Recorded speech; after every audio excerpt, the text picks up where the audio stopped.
Unidad, porque la fuerza es la unión. La fuerza es la unión, la fuerza es la unión, te digo. Venga toda Venezuela a organizarse. La fuerza es la unión, la fuerza es la unión. Y a poner tu granito de arena, dale por Venezuela. Actívate, en la unión está la fuerza. Por eso te digo que la fuerza es la unión. Muy buenos días, Venezuela. Bienvenidos a este su espacio, La Fuerza es la Unión, una tribuna abierta a la sociedad democrática venezolana para compartir con todos ustedes, más allá de cualquier distingo puntual, partidista o ideológico, la angustia, la preocupación, la justa indignación por lo que ocurre en nuestro país y también la certeza, la confianza, la esperanza de que trabajando juntos, de que remando unidos en la misma dirección, seremos capaces de construir la Venezuela de trabajo y de respeto, la Venezuela con alimentos y con medicinas, la Venezuela con democracia y con libertad, que todos necesitamos y que ciertamente todos merecemos. Hoy el tema petrolero abre la agenda informativa en nuestro país.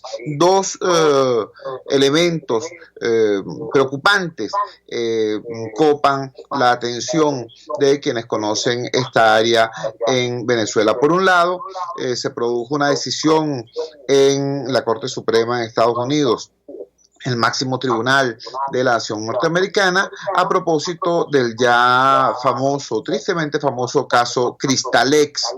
Este caso, a su vez, arroja sombras o abre posibilidades para ponerle la mano a Citgo, para quitarle a Citgo a Venezuela, y en este caso concreto estaríamos hablando para quitarle a Citgo a el gobierno interino, a partir de un proceso judicial abierto.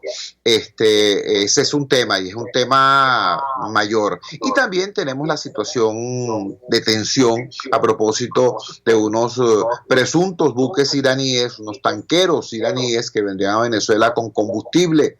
Y bueno, ahí está advertencia de la Armada norteamericana de una posible situación de intercepción o en todo caso de tensión a propósito de esto. Sobre todo esto tenemos la voz autorizada del doctor José Toro Hardy para que nos dé luces acerca de cómo interpretar esto que estamos enfrentando en esta madrugada del martes 19 de mayo. Doctor Toro, gracias por atender nuestra llamada madrugadora. Muy buenos días, le escuchamos. Muy buenos días, Chugo. Mira, comienzo por decir que yo te escucho entrecortado. Si tú me oyes a mí bien, no hay problema. Te escuchamos perfectamente. Ok. Bueno, vamos entonces con el caso de Citgo y lo que acaba de ocurrir con la decisión de la Corte en los Estados Unidos. Perfecto. No podemos ver esto sin remontarnos por allá hacia el año 2002 con una imagen que nos quedó como grabada en la conciencia colectiva de los venezolanos. Recordamos al presidente Chávez parado en una esquina en el centro de Caracas vociferando exprópiese, exprópiese, y aquel edificio de quien es exprópiese.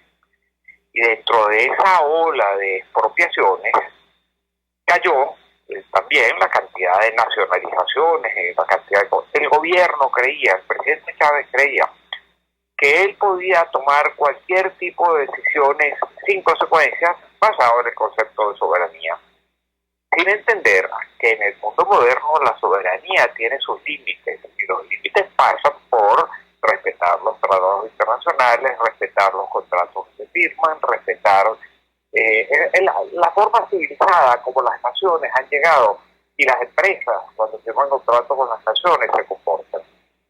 No es que un Estado no tenga el derecho de expropiar o de nacionalizar, claro que lo tiene, pero siempre y cuando paralelo a ese derecho asuma la obligación que tiene de indemnizar. Y hago esta pequeña introducción para referirme al caso de Cristalex, que es lo que nos ha llevado a esta situación ahora. Por allá a principios de hace 2002-2003, había una empresa canadiense que se llamaba Placer Dome que tenía la concesión de la mina Las Cristalinas, una mina de oro importante, de las más importantes de la América Latina. Y Placer Dome decidió traspasar algunos de sus activos, para lo cual, por cierto, requería autorización de las autoridades venezolanas y no buscó esa autorización. De manera que en ese momento el presidente Chávez canceló aquella concesión, porque era clase de Roma en aquel momento quien no cumplió, quien estaba en falta. Pero entonces el presidente Chávez le da la concesión a otra empresa canadiense que se llamaba Crystal Lake, que se encarga del manejo de no sé si era exactamente la concesión o era un contrato para la explotación de Crystal Lake, pero de la mina de oro argentina. Pero al poco tiempo Chávez decide dar marcha atrás y le quita el contrato a Crystal Lake, alegando, recuerdo la frase aún, ese oro es para los venezolanos, no para empresas transnacionales. Bueno, nuevamente, el gobierno de Venezuela tenía el derecho a hacer eso si hubiera indemnizado, pero no indemnizó, o no llegó a un acuerdo de indemnización con Cristalex. Eso llevó a Cristalex a demandar hasta el CIADI, ante el Tribunal de Arbitraje Internacional, donde Venezuela perdió el caso, la República perdió el caso. 1.200 millones de dólares fue obligada a Venezuela a indemnizar a Cristalex. Pero en el gobierno de Venezuela no indemnizó, no pagó eso. Entonces Cristalex llevó el caso a una corte en los Estados Unidos, donde en esta oportunidad fue condenada la República a indemnizar a Cristalex con 1.400 millones de dólares. En ese momento la República, a cuya cabeza estaba todavía el presidente Chávez, acepta indemnizar, acepta pagar los 1.400 millones de dólares, llega a un acuerdo de pago e incluso paga un adelanto, si mal no recuerdo, de 400 millones de dólares. Pero de ahí en adelante no siguió pagando. Lo que hace Cristalex es que entonces toma el caso y lo lleva y demanda a la República en un caso, en un tribunal del estado de Delaware, donde está incorporada, donde está constituida la empresa Citgo, y pide cobrarse con activos del Citgo, en vista de que la República no le estaba cumpliendo con obligaciones ya de circunstancia. Primero, no cumplir un contrato, violar un contrato. Segundo, haber sido condenada por dos tribunales ya y negarse a pagar. ¿Qué hace entonces? Va a Delaware y allí en la corte de Delaware la República condenada es ratificada la decisión de que Venezuela tiene que pagar. Y además deciden que se va a pagar con activos de Citgo. Citgo inmediatamente pega el grito en el cielo, dice, ya va un momentico, esto es una situación que no atañe a Citgo. Citgo es una persona jurídica, digamos, y la República es otra persona jurídica. Sin embargo, la decisión del Tribunal de Delaware es que Citgo lo que era un alter ego de la República, porque ella pertenecía 100% a PDVSA Holdings. PDVSA Holdings a su vez pertenecía 100% a PDVSA y PDVSA 100% a la República. De manera que el tribunal autoriza a cobrar a Cristalex con las acciones o con los activos de Citgo. El caso es llevado entonces ante la Corte Suprema de los Estados Unidos. La Corte Suprema tiene la prerrogativa de considerar el caso o no aceptar la consideración del caso, en cuyo caso el asunto regresa a la decisión del tribunal que estaba siendo discutida. Y eso fue lo que pasó ayer. La Corte Suprema no decide no considerar las peticiones que se había hecho y quedamos ahora en la misma condición. Estamos ahora bajo la obligación de pagarle con activos, de pagar o entregar activos de Citgo a Cristalex. Esto es gravísimo, Chugo, gravísimo. Primero, porque se sentó un precedente jurídico, bajo el cual otros acreedores de la República, que también le han ganado arbitrajes internacionales a la República y que la República se ha negado a cumplir, van a ir también con todos los activos de Citgo. Ese es el caso, por ejemplo, de ConocoPhillips, por lo cual también perdimos un arbitraje internacional. Es el caso de numerosos arbitrajes que hemos venido perdiendo y que no hemos cumplido como consecuencia de lo que yo cité al principio, la creencia de que la soberanía le permite a un gobierno hacer lo que le venga en gana, pasando por encima de contratos, pasando por encima de leyes, pasando por encima de obligaciones, pasando por encima de tratados. Y hoy en día, en Venezuela estamos a punto, todavía quedan algunas acciones legales que tomar, pero estamos a punto de perder 5. Y eso es gravísimo para Venezuela. ¿Por qué?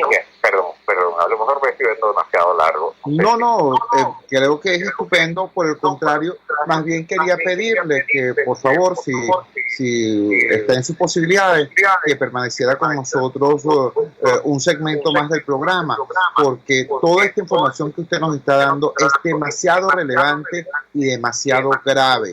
Estamos hablando con el doctor José Toro Hardy, experto petrolero, ex integrante de la Junta Directiva de PDVSA, que nos está dando luces sobre la gravedad de la decisión de la Corte Suprema de Justicia de Estados Unidos el día de ayer, a propósito de la reclamación de Cristalex sobre la propiedad de Citgo.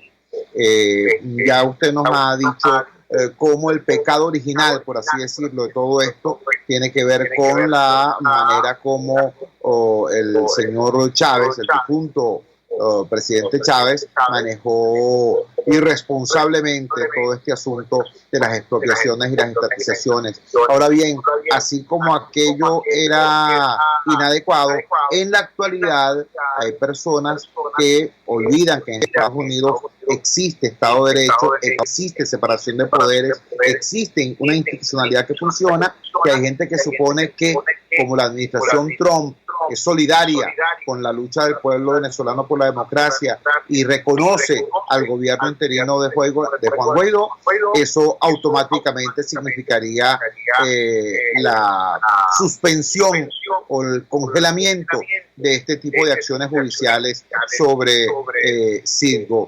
Esa esperanza es ilusoria.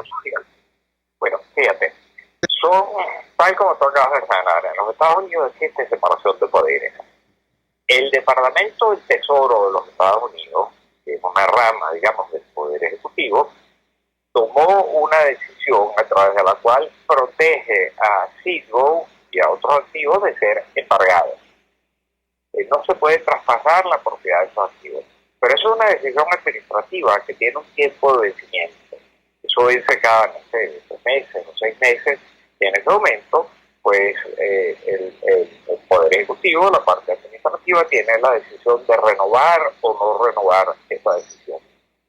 Ahora, esa protección es por un tiempo limitado.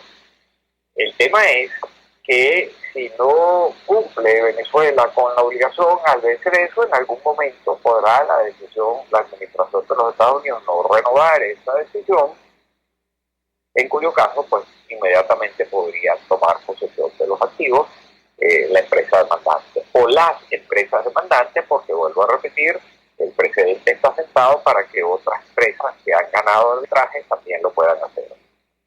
La pelea sigue, todavía quedan algunos pasos iniciales que dar, todavía se puede ir ante el tribunal y pedir la reconsideración de caso ante el tribunal que originalmente tomó la decisión, bueno, sobre la base de que Citgo no participó nunca, ni fue beneficiaria, ni participó nunca en las decisiones a través de las cuales le impusieron que sus activos fuesen dados en garantías a otra empresa, cosa que, por cierto, en Venezuela ha debido requerir autorización de la Asamblea Nacional. Esa autorización no solo nunca existió, sino que además expresamente la Asamblea Nacional lo rechazó en su momento.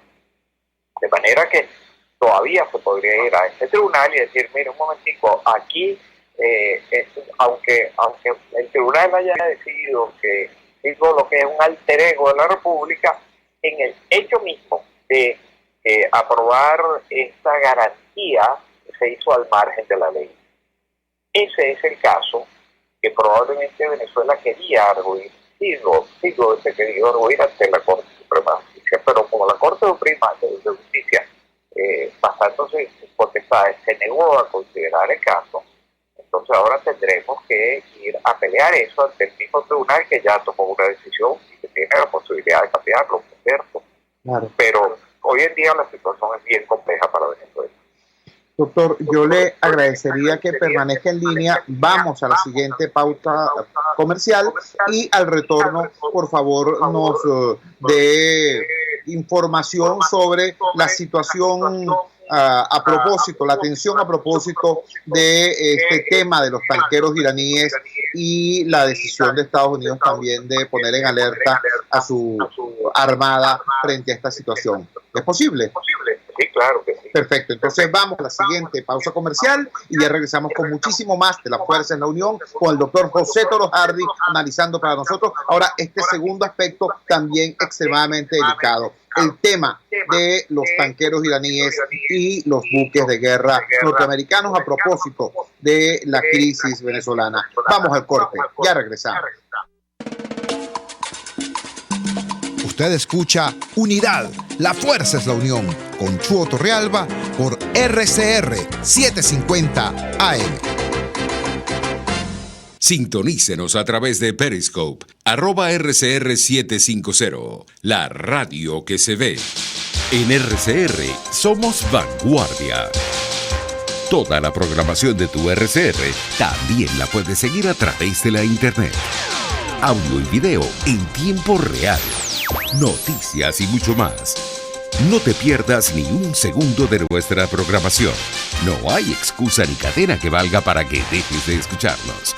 Ingresa a rcr.tv, la radio que se ve.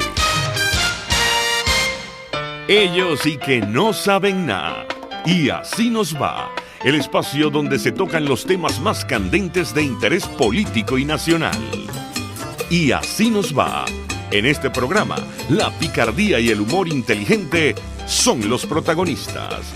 Pura cabilla. Lara y Hernández descosen y revelan los secretos más oscuros del acontecer político. Y así nos va. De lunes a viernes a las 4 de la tarde. Por RCR 750 AM.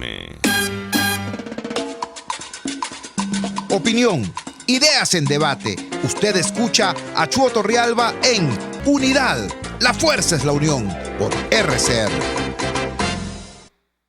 Regresamos a La Fuerza es la Unión. Estamos en una importante conversación con el doctor José Toro Hardy, experto petrolero venezolano, exintegrante de la Junta Directiva de PDVSA cuando PDVSA era una de las 4 empresas petroleras más importantes del planeta. En consecuencia, una persona que tiene conocimiento profesional profundo de todos estos temas. En el segmento anterior analizó para la audiencia de Radio Caracas Radio las implicaciones de esta decisión de la Corte Suprema de Justicia sobre el caso Cristalex y cómo esto no solamente echa sombras sobre la propiedad de Citgo, algo que es para nosotros muy importante porque es la llave, como bien nos lo explicó el doctor José Toro Hardy, para que Venezuela pudiese reentrar en el negocio petrolero mundial una vez superada la actual crisis político-institucional en nuestro país. Pero además tiene otras implicaciones. Puede significar el que se abra el grifo de reclamos similares, que son numerosos porque desgraciadamente la administración Chávez dejó al país en una situación de extrema vulnerabilidad jurídica por la forma irresponsable y grotesca como manejaron todo este tema de las estatizaciones y las nacionalizaciones. Ahora vamos a un segundo punto también vinculado con el tema energético. Vamos a hablar de lo que tiene que ver con este asunto de los tanqueros iraníes, el suministro de gasolina y la situación de tensión con la Armada norteamericana. Doctor Toro, nuevamente lo ponemos en línea, le escuchamos con atención. ¿Cómo no? Bueno, nuevamente aquí tengo que hacer una pequeña historia para que entendamos qué es lo que está ocurriendo. Mira, esto nos mete de cabeza en un problema histórico-religioso milenario de más de 1300 años de antigüedad. Es los problemas histórico-religiosos, político-histórico-religiosos del Islam. Más o menos hace unos 1300 años. El nieto de Mahoma se dirigía hacia Damasco para tomar posesión del califato a la muerte del tercero de aquellos califas sucesores de Mahoma. A él no se lo podían negar porque él era un descendiente varón en línea directa. Pero en el camino es asesinado. Y ahí estalla una división pavorosa, una suerte de guerra civil entre las facciones del Islam que tiene una historia de 1300 años de violencia. Ahí surge la división entre los chiíes y los suníes. Los chiíes, que son los que defienden los derechos de aquel nieto de Mahoma, y el 95% de los chiíes hoy en día están en Irán. En tanto que la mayor parte de los suníes, que eran los adversarios del nieto de Mahoma, están en las monarquías teocráticas del Golfo Pérsico, Arabia Saudita, Kuwait, Emiratos Árabes, etcétera, etcétera. Eso ha desembocado en infinidad de guerras entre ellos a lo largo de miles de años. Pero en medio de este problema pavoroso surge otro enfrentamiento terrible, que es contra Israel. Desde la creación del Estado de Israel en 1947, los árabes han jurado que van a ahogar a todos los judíos en el mar Mediterráneo y van a destruir el Estado de Israel y que Palestina vuelva a ser un país árabe. Lo hacen sobre la base de que para ellos Jerusalén es una de sus 3 ciudades más sagradas junto con la Meca y Medina. Eso es un problema, vuelvo a repetir, histórico-religioso que se remonta al alba de la historia y que desde aquel entonces, en los últimos 1300 años, ha tenido continuos enfrentamientos. Quizás en su momento más crítico ocurre cuando en 1979 el Shah de Irán es derrocado por el Ayatollah Khomeini y se inicia la revolución islámica de Khomeini, que inicia una guerra pavorosa de muchos años con Irak y con miles y miles y centenares de miles de muertos. Irán en aquel momento trata de extender la posición de los chiíes por el Medio Oriente y entonces para eso el Ayatollah Khomeini crea un partido que se llama el Hezbollah, que en árabe quiere decir, en persa quiere decir partido de Dios. Y el Hezbollah ha tenido una larga tradición de apoyar movimientos muy violentos en distintas partes del mundo, particularmente en el Líbano y en distintos lugares. Bueno, ese problema ante el cual nosotros siempre fuimos neutrales, ahora nos están lanzando de cabeza a la mitad del problema. Es terrible, porque trasladar un problema del cual nosotros no tenemos arte ni parte e involucrar a Venezuela en esa situación donde cada una de las partes tendrá sin razón sus razones, pero razones que han sido peleadas con violencia, con acritud entre ellos. Bueno, Venezuela es un país occidental con una tradición, una idiosincrasia de origen judeocristiana, muy imbuido de las ideas de Occidente, muy imbuido de las leyes. Aquí las leyes se basan en las leyes del Imperio Romano, de la Revolución Francesa. Allí todas vienen de la Sharia, que es las leyes que se desprenden de la interpretación del Corán. Eso no es nuestra tradición. Nos están metiendo en eso. ¿Y por qué nos están metiendo en eso? Bueno, porque con la misma irresponsabilidad con que el presidente Chávez allá en el 2002 vociferaba expropiese, y eso llevó nos lleva paso por paso a lo que está ocurriendo hoy en día con 5 en las Cortes de los Estados Unidos. Con la misma, pues esta gente destruyó la industria petrolera venezolana.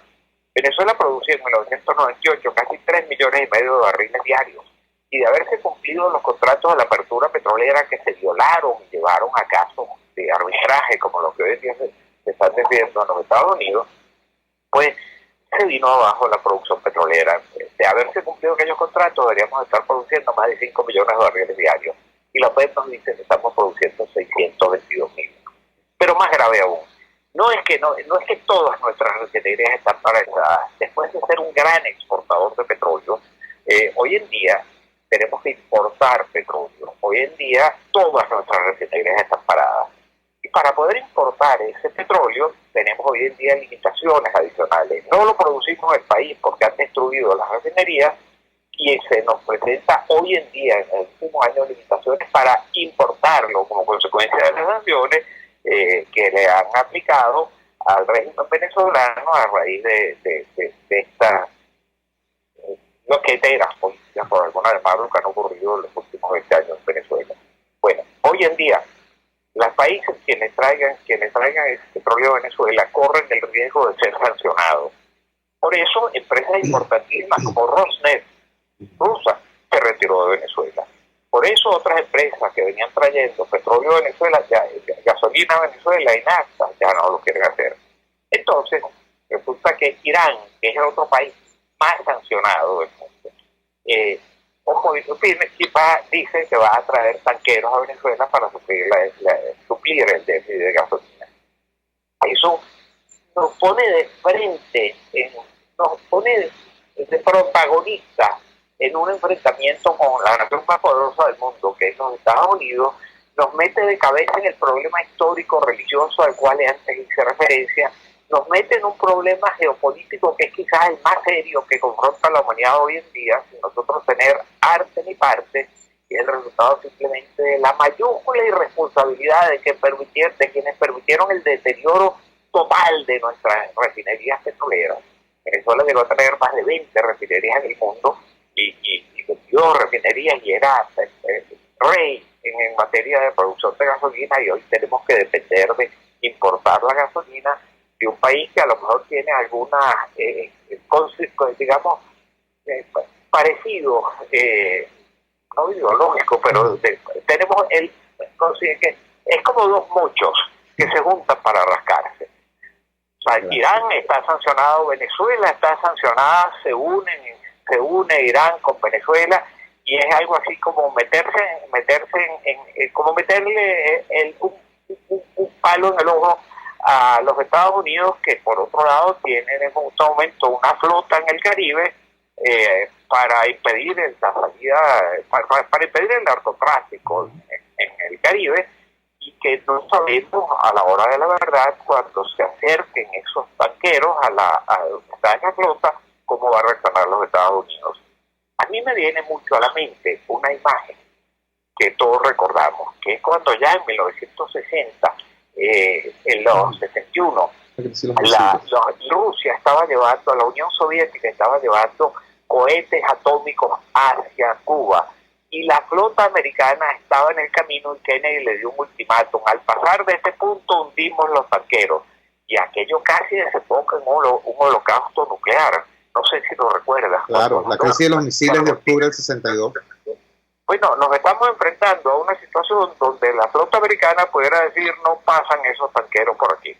Y entonces, ¿qué ocurre de ahí en adelante? Va a provocar eso un conflicto de proporciones gigantescas en el Medio Oriente, en el cual nosotros de rebote vamos a quedar involucrados. Esto es muy difícil, Hugo. Es muy difícil entender el grado de destrucción a la cual ha llevado a Venezuela.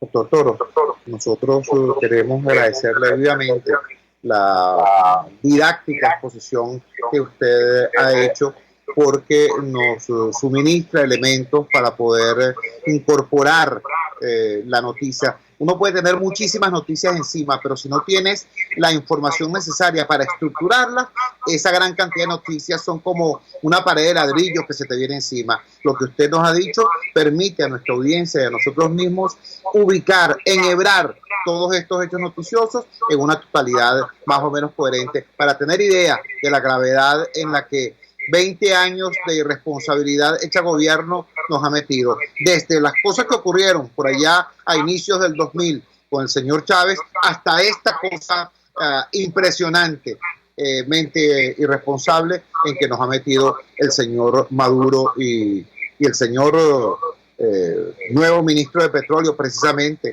el señor El Alzheimer, a quien muchos adjudican cercanías precisamente con estos factores chiitas que usted mencionó. ¿Es correcto? Es correcto, eso es exactamente así. Bueno, muchísimas gracias, doctor Toro. Muy buenos días. Buenos días, y a la hora de siempre. El doctor José Toro Hardy dándonos literalmente una clase no solamente de historia petrolera, sino de historia política, para comprender los niveles de agravio contra los intereses históricos de la nación y del Estado venezolano. Repito, aquí no se trata simplemente de decir Maduro esto, Maduro lo otro, o el chavismo esto, o el PSUV tal cosa.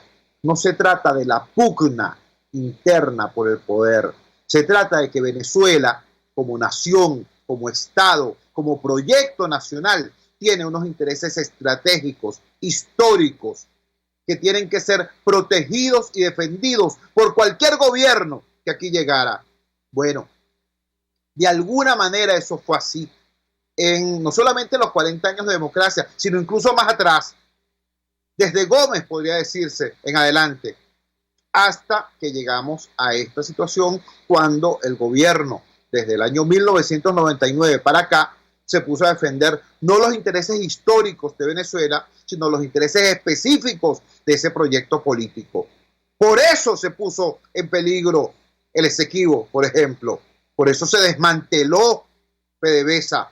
Por eso incluso destruyeron el sueño de una Venezuela industrial postpetrolera, como eran las industrias de la CBG en Guayana. Repito, no se trata de cositas al detalle, no se trata de torpezas, se trata del atentado sistemático contra los intereses históricos del proyecto nacional venezolano. Y eso es lo que estamos viendo hoy, en este momento, a propósito de estas dos severas situaciones que tenemos enfrente. Por un lado, se amenaza la propiedad venezolana sobre Citgo, que sería la llave de nuestra reentrada como país al negocio petrolero. Y por otro lado, la posibilidad de que Venezuela sea el pretexto de una muy severa crisis político-militar a nivel internacional por esta situación de tensión entre la presunta llegada de tanqueros iraníes a aguas caribeñas y la presencia en esas aguas de esta flota del Comando Sur norteamericano. Vamos a la siguiente pausa comercial y ya regresamos con muchísimo más de La Fuerza. La fuerza es la unión. Les estamos presentando Unidad. La fuerza es la unión. Solo por RCR 750 AM. Puedes seguirnos en nuestras redes sociales. En Twitter, @RCR750. La radio que se ve. Pluralidad contigo. Respeto contigo. Responsabilidad contigo. Libertad contigo. Estamos contigo y punto. De lunes a viernes a la 1 de la tarde. Contigo. Solo por RCR 750 AM. Porque lo bueno une. RCR 750 AM. Porque lo bueno une.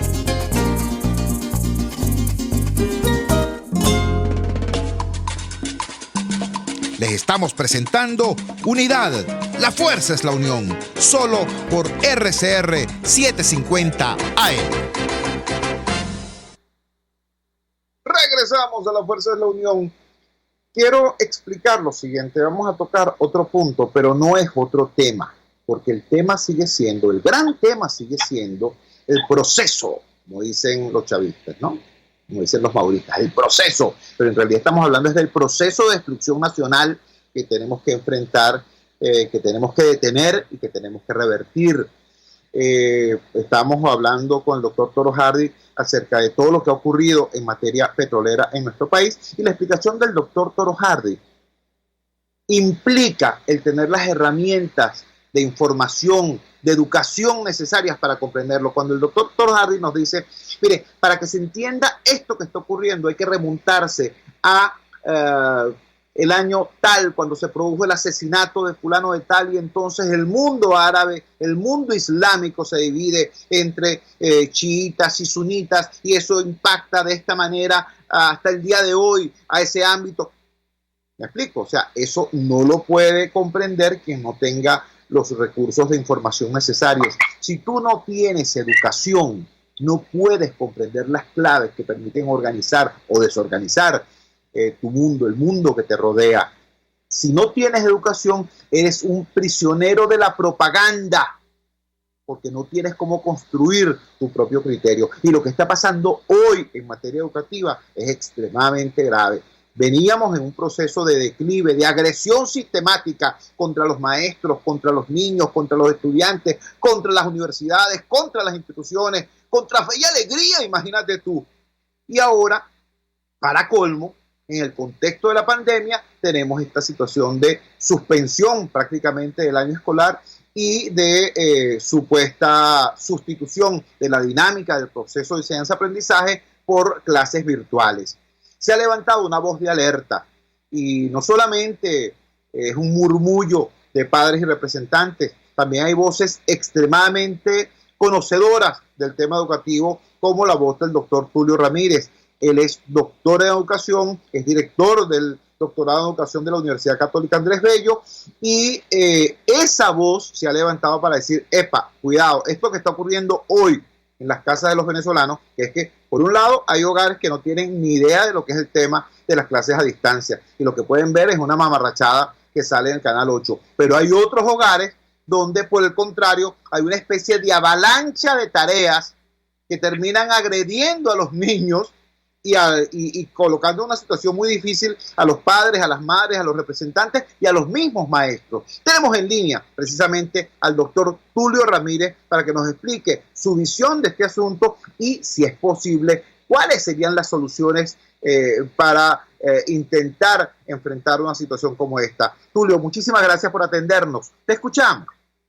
Buenos días a todos los oyentes. Efectivamente, después de esta trágica situación de la pandemia mundial que por supuesto nos afectó a Venezuela, bueno, una de las medidas que se tomó, y se tomaron las mismas medidas en todo el mundo, fue la suspensión de las actividades presenciales de clase, pues para preservar la distancia social y evitar la multiplicación de los contagios.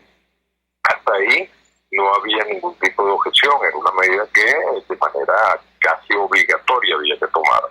Pero a diferencia de otros países, aquí la suspensión de clases, más que solucionar el problema, pues lo que hizo fue multiplicar la situación de angustia con problemas adicionales. Uno de ellos fue, bueno, la improvisación. El país entero vio cómo se utilizaron los canales del gobierno para impartir unas infames clases que lo que hacían era confundir a los niños con contenidos totalmente erróneos sobre diferentes temas en Venezuela. Eso causó mucha alarma porque la gente lo que percibió era que era la punta de un iceberg muy grande, aguas abajo. Pues nos preguntábamos entonces qué estaba pasando en las escuelas públicas venezolanas. Si eso era lo que nos estaba mostrando el gobierno, entonces, bueno, lo que había que pensar era que en las escuelas públicas venezolanas la situación era totalmente dramática. Como siempre, por supuesto, la educación pública, la pobre educación para los pobres, se evidenció a través de ese programa. Pero el otro tema también bien importante que surgió de toda esta dinámica es, bueno, el tema de las tareas. Muchos colegios, sobre todo muchos colegios privados, lamento decirlo porque los colegios privados han sido un puntal para mantener más o menos a flote la calidad de la educación, pues aquí en estos momentos pues crearon una situación más bien de angustia en los estudiantes de la familia venezolana, atiborrando a los muchachos de tareas sin considerar ni medir la eficacia pedagógica de esa medida de dar una cantidad de tareas de tal magnitud que los estudiantes ni siquiera podían completarlas de manera más o menos decente, tareas que los mismos estudiantes manifestaron que en número multiplicaban las tareas que en términos de presencialidad les hubiesen mandado. Eso generó mucha angustia porque en la familia venezolana primero no se cuenta con los recursos tecnológicos para afrontar la educación a distancia. No se conoce qué es la educación a distancia.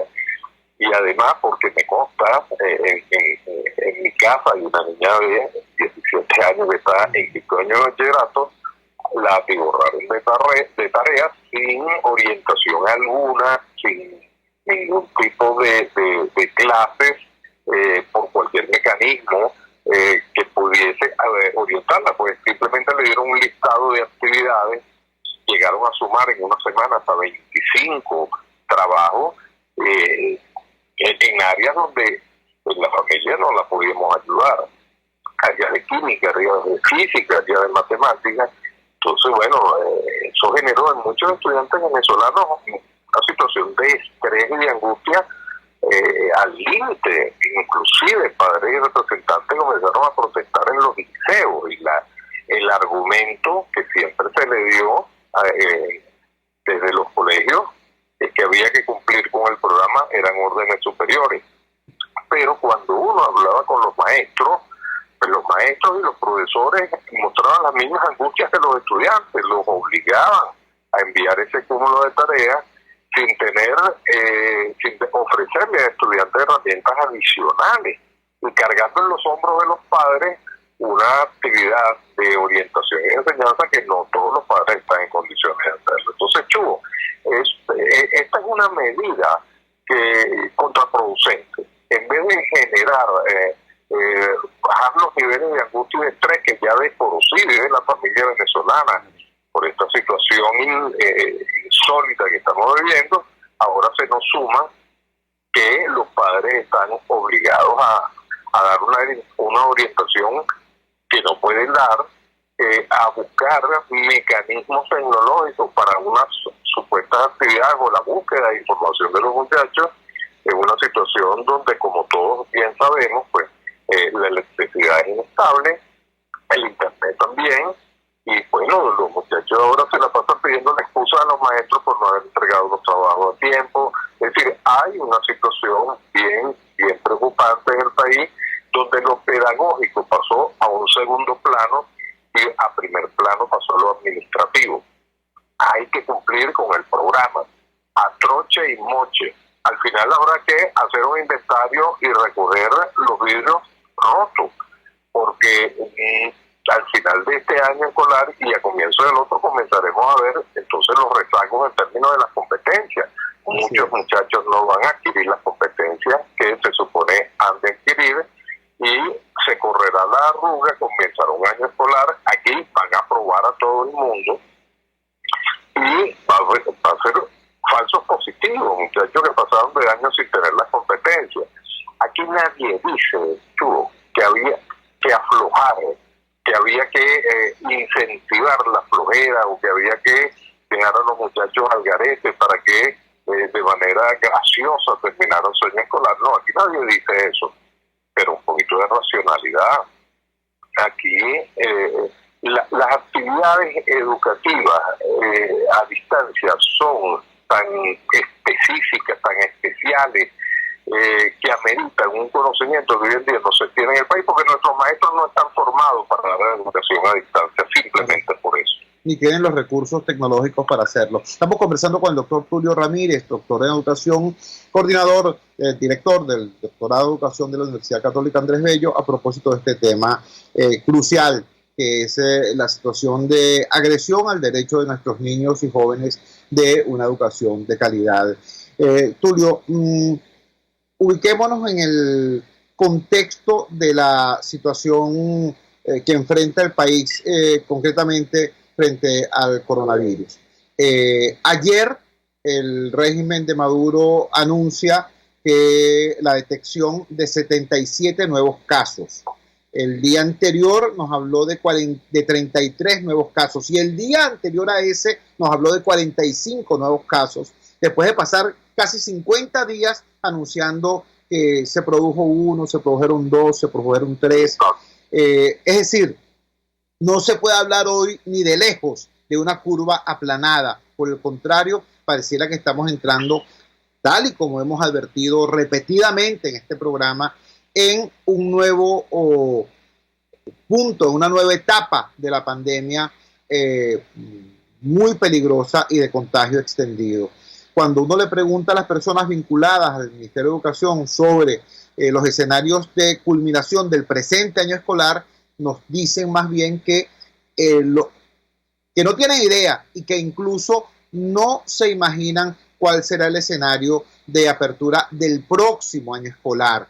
Es decir, el vector tiempo de esta crisis se extiende. En ese contexto, ¿habrá posibilidad de hablar, de concertar no solamente con los colegios, sino con las autoridades educativas, si es que se les puede llamar así, para poner un mínimo de orden en estos intentos de normar la educación a distancia? Mira, Chugo, bueno, en primer lugar, es preocupante el aumento de las estadísticas de contagio y, como tú dices, yo creo que buena parte de la consecuencia fue que se creó en el país un clima así como de como que si estuviésemos fuera de peligro, exacto, ¿verdad? Por las medidas del gobierno. Siempre el discurso fue que nosotros éramos ejemplo en el mundo en cuanto a la cuarentena y nuestras bajas cifras eran las más bajas de América Latina. Bueno, eso relajó a la gente y bueno, pues hemos visto pues Petare, Katia, por decir solamente 2 puntos de la ciudad capital, donde la avalancha de gente a diario buscando el sustento, bueno, y además sin las mínimas medidas de protección contra el contagio. Bueno, ese clima de confianza, bueno, ha generado ahora este repunte de las cifras. Que si el mismo gobierno no sabe cuál es el futuro inmediato, imagínate el margen de incertidumbre que debe haber en la familia venezolana. Ahora, parte de esa incertidumbre tiene que ver con el año escolar. Aquí pareciera que para este año que va a culminar ahora, la leche se derramó. No hay manera de reparar con el carro andando, no hay manera de reparar ese caucho espichado. Ahora, para el próximo año escolar, bueno, este año debe servir de experiencia y tanto, pues, el gobierno uno no sabe al final, si hablamos de incertidumbre en este país, el gobierno es el que da las primeras sorpresas. Pero escuelas y colegios, sobre todo los colegios privados que están asociados en organizaciones nacionales, deberían dar un parado hoy en día, detenerse hoy en día y comenzar a reflexionar cómo afrontar el año escolar que viene en este periodo de incertidumbre. Y una de esas medidas que deben acordar es cómo van a administrar el currículum y cómo efectivamente van a hacer realidad lo que es la educación a distancia. O sea, estamos a tiempo de que esos colegios desde ahorita planifiquen el año escolar que viene. ¿Qué pasa con la educación pública? Y lamentablemente, insisto en ello, lamentablemente, la brecha entre la educación de calidad y la educación a la cual nos está lamentablemente acostumbrado el gobierno, que es para la educación pública dejar las migajas en materia de calidad, pues pareciera que la brecha se va a ampliar y ya el concepto de igualdad de oportunidades en educación que tanto nos ayudó a los venezolanos, pues ese concepto se desdibuja totalmente. La educación pública venezolana está en retroceso y la educación privada está estancada, porque los mismos problemas que está sufriendo la educación privada, quizás en un poco menor medida, pero ya se están viendo, repito, lo de la educación pública ya se están viendo en la educación privada. La educación privada debe hacer un alto hoy y pensar cómo administrar el año escolar que viene sin causar este pánico colectivo que se causó a finales de este año escolar que está culminando, y planificar realmente para evitar que la poca calidad que todavía existe en ese sector baje. Y hay que tomar como medidas, en primer lugar, hacer un inventario de la accesibilidad de los estudiantes a los medios tecnológicos para afrontar la educación a distancia. Así es. Tienen que hacer ese inventario. En segundo lugar, tienen que formar a sus profesores, porque la educación a distancia no se reduce a enviar tareas para que los muchachos busquen por internet. Eso no es educación a distancia. En el país hay muchos expertos en la universidad, hay muchos expertos que estoy seguro que pueden ayudar a esos docentes a dar los primeros pasos en una educación tan delicada, pero a la vez que puede ser tan efectiva como la educación a distancia, donde en el mundo entero hay mucho avance. Y en tercer lugar, y allí se debería intervenir el gobierno, hacer lo posible para que la educación a distancia funcione, hacer lo posible para que los servicios básicos como es la electricidad y el internet funcionen medianamente bien en este país. Es decir, si no vamos a repetir el año escolar que viene, el final de este año escolar que tenemos ahorita. Y eso es un desastre, o sea, eso es impulsar el rezago en cuanto a adquisición de competencia. La educación venezolana, yo no digo que esté peor que otros sistemas educativos de la región durante estos tiempos de pandemia. ¿Por qué? Porque en los países del tercer mundo el tema tecnológico también es un tema que ha sido difícil de solucionar por los altos costos, pero el Estado está garantizando el Internet, el ancho de banda, y Venezuela es uno de los países que tiene en el mundo un ancho de banda más estrecho, que parezca un poco contradictorio lo que te estoy diciendo, pero además es de los países del mundo donde el poder adquisitivo de la población le prohíbe prácticamente adquirir o reponer los medios tecnológicos para afrontar la educación a distancia. El gobierno tiene que hacer algo, eso no se lo puede dejar a los hombros de la ciudadanía solamente, porque aquí los niveles de salarios no permiten adquirir esos medios tecnológicos. Si el problema del confinamiento se acentúa por esta cifra que nos están dando hoy en día, pues el peligro es que, como conclusión, la brecha entre la educación pública y la privada se va a agrandar aún más, y como siempre la cuerda reventará por lo más delgado.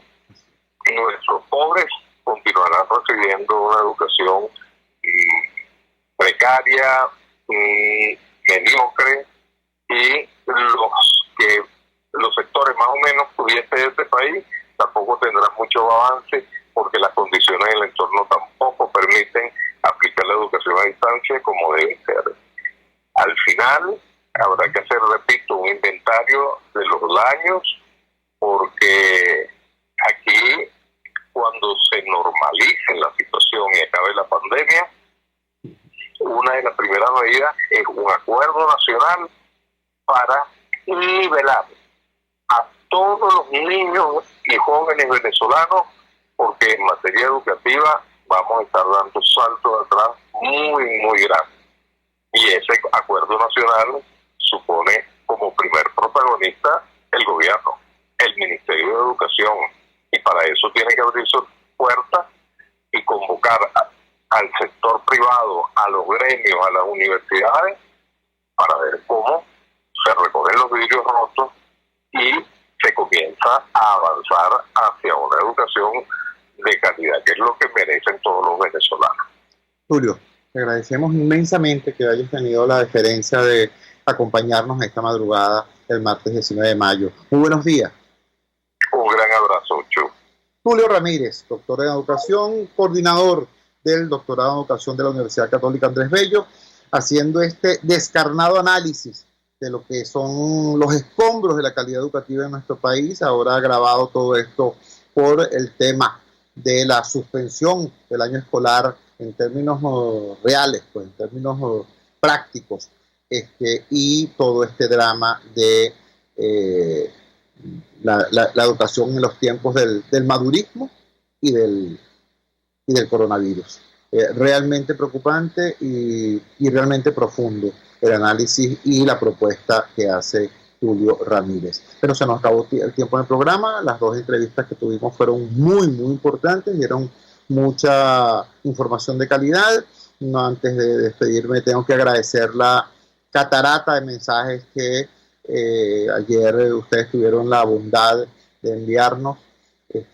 Todo eso es manifestación de confianza, y la confianza se agradece y hay que trabajar para seguirla mereciendo, y tengan la certeza de que eso es precisamente lo que yo seguiré haciendo cada día, cada madrugada con ustedes, codo a codo. Trabajamos por ustedes en la dirección general de la emisora, Jaime Nestares, al frente de los controles, estuvo César Arteaga. Habló para ustedes su amigo, su comunicador popular, activista social, ciudadano en lucha por la democracia y por la libertad, Jesús Chuo Torrealba. Ahora más que nunca, fuerza Venezuela, porque la fuerza es la unión. RCR presentó Unidad, la fuerza es la unión, con Chuo Torrealba, solo por RCR 750 AM. Porque las oportunidades se dan una sola